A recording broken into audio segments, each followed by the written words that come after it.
So every single kind of piece of research that we do, like we really find that like the collaboration structure, like really helping people work together, like that's really the key. Like that's the harder part to some degree. I mean, I say that, but like engineers will be like,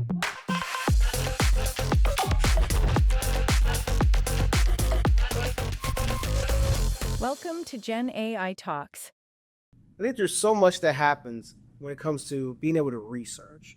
But when we look at what's happened over the last 6 months alone, the breakneck speed of innovation has made research even more important. And so I'm honored to sit down with someone that's got a lot of insights, recently released a book that's actually a bestseller on these very topics. So, Melissa, can you introduce yourself and your organization and what you've been working on? yeah, great. Thank you so much.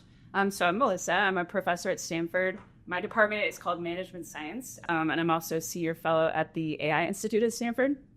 So I do a lot of research on AI.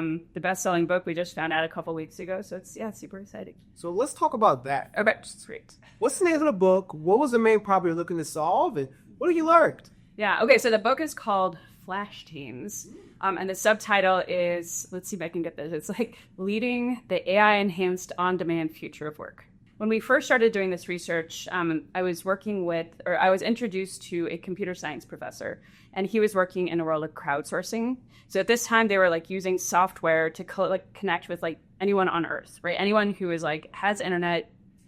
We were like working at that time with Upwork. I don't know if you've heard of. It's like on a neighbor market. So what he was like showing with his team was like how easy it was to sort of like reach out to people and hire them. But crowdsourcing at that time was like really stuck because they were like doing very simple work, and they were trying to figure out like how can you use the power of like online labor markets, but then also like pull people together into teams that are really effective. So that's where I got pulled in. So my dissertation was actually about like emergency department teams. So it was like all about like how you actually help people who have never met before work together really effectively. So I had that perspective. He has the like computer science perspective, and that's Flash Teams. So it basically is like, how do you use computer science tools and like organizational design or like management tools to like hold together teams that can like work together. Maybe they haven't ever met before, but they can like work together really effectively. You brought up this dynamic between technology and then the human organizational design. Totally. And you actually shouted the organizational design is where a lot of the action needs to be done. Totally. Can you unpack that for people? Yeah, totally. So I think it's been fun with the book because like right now everyone is into technology, right? Everyone's so about AI at this moment. And AI advances are like really impressive. So like the AI technology, like the large language models have just gotten better and better and better. Like they just predict better. So that's the like technical side of things. But what I'm seeing is it's actually much harder for people to figure out how to sort of like take those really powerful tools and then like configure a use case that's really valuable. So if you take like Flash Teams, for example, like let's say that you like find 5 people really fast. You like find 5 experts who are going to help you come like build something. You like find them fast so they like don't get along. So like what's the value of like having like use that powerful technology and then you don't know how to like help the group work together? So every single kind of piece of research that we do, like we really find that like the collaboration structure, like really helping people work together, like that's really the key. Like that's the harder part to some degree. I mean, I say that, but like engineers will be like, what? So because I'm a management scientist, I'm like, that's the hard part. Oh, yeah. The human element's always critical. Totally. Yeah, the engineering like that. So unpacking is one thing, but I want to go a little bit into what have you learned and seen that even surprised you? So speaking with leaders and different practitioners all across the space, what's those surprises? Let's see.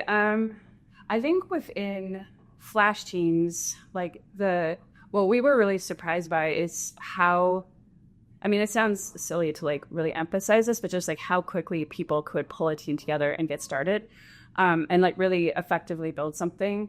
One of our PhD students, her name is Daniela Ratelny, we like called her out in the book because she just was like a really important force behind this. So anyway, like when she tells the story of like the day when she realized that you could like sort of like do a napkin sketch of an idea and then like within 24 hours you have it built.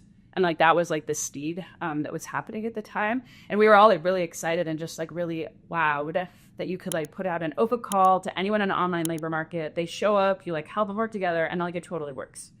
And that was like really surprising. And when we give the talk, oftentimes people will be like, even in my company, like even with us, and we're like, yeah, just try it.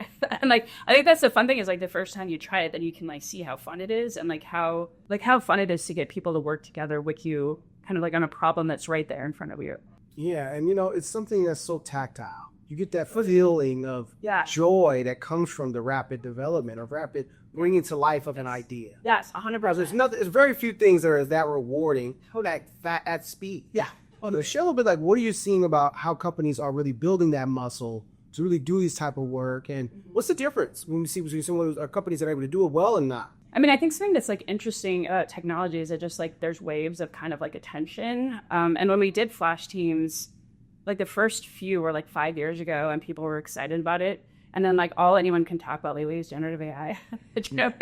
So like it's been important to like connect what's possible with Flash Teams to what people are thinking about with Gen AI right now.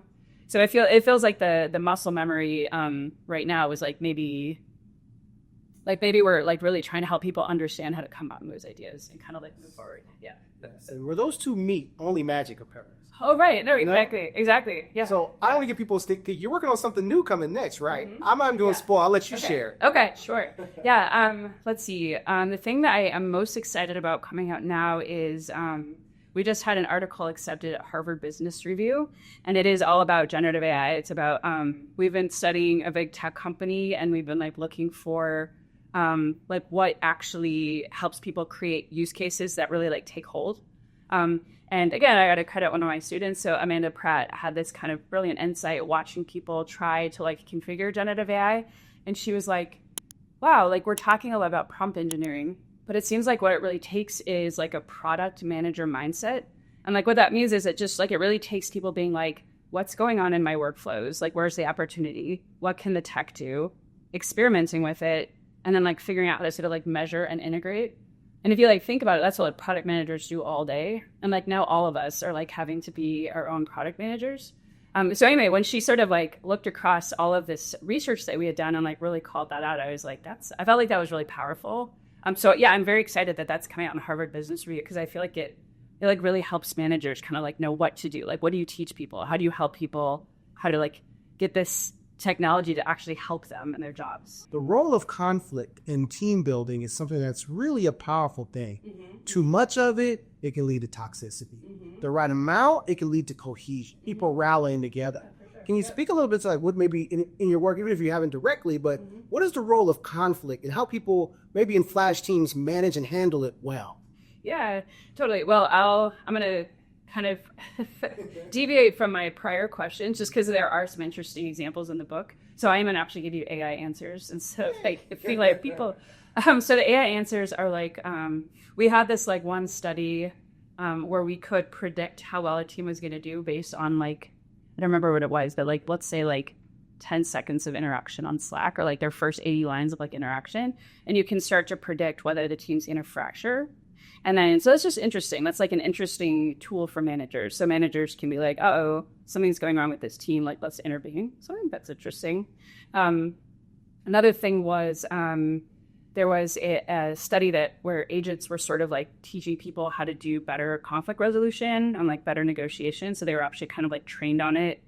Like as an example, instead of making like a personal attribution, it would like teach them to make like a situational attribution. So that always helps with conflict. So if somebody gets trained on that, then you can actually like study whether they handle conflict better in the future. Listen, it's been amazing chatting with you. I can tell you have a wealth of knowledge to share. So how can people stay in touch with you and follow your projects you're working on? Oh, thank you. That's amazing. So I am active on LinkedIn, so people can find me on LinkedIn easily. And then I spend a lot of time at the Stanford Human-Centered AI Institute, and we have public seminars. And like it's, I think it's an amazing institute because it's very focused on like making sure we're all coming along and we all have a voice and like what's happening in AI right now. So yeah, subscribe. Awesome. Subscribe, check her out. We'll be there to cover it. I know that. Thank you again for the time. Yeah, guys. thank Amazing you so to much. meet you. Yeah, really fun. What an honor. Yeah, thanks. Big ideas, real tools, bold moves. That's what Gen AI Talks is all about. Don't miss what's next. Subscribe and explore more in our Gen AI community.